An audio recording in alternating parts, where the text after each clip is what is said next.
আসসালামু আলাইকুম গাইস, আপনাদের জন্য আজকে রান্না করতেছি মুরগির মাংস।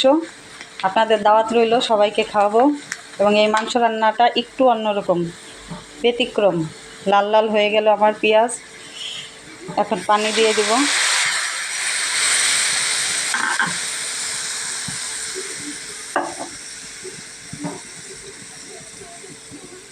দিয়ে দেব আদা বাটা, জিরা বাটা,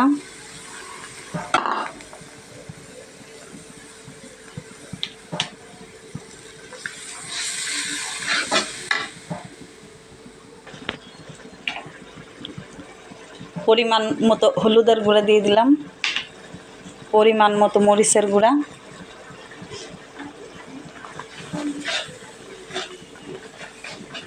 এখন মশলাটাকে ভালো করে কষিয়ে নিব।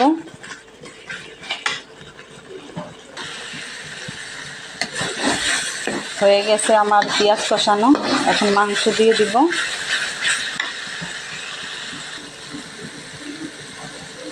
তার আগে একটু পানি দিয়ে দিলাম।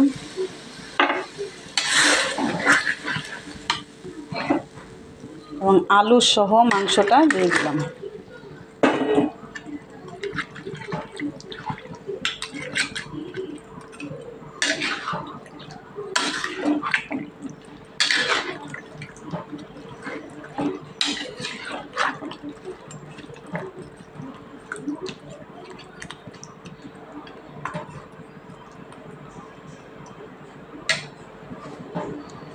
এখন মাংসটা খুব সুন্দর করে কষিয়ে নেব। এখন দিয়ে দিব একটু কালা ভুনার মশলা।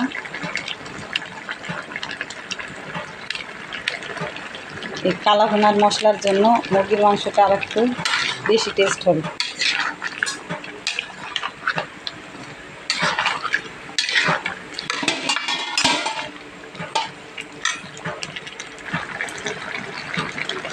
গোলমরিচ সহ পাঁচমিশালি একটা মশলা দিয়ে দিলাম।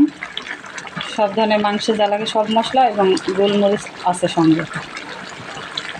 আপনারাও রান্না করে খেয়ে দেখবেন, অনেক অনেক টেস্ট। বেশি বেশি করে সাবস্ক্রাইব করবেন, তাহলে আরও ভালো ভালো ভিডিও আপনাদের জন্য বানাতে পারি। দিয়ে দিলাম একটু ঝোলের পানি।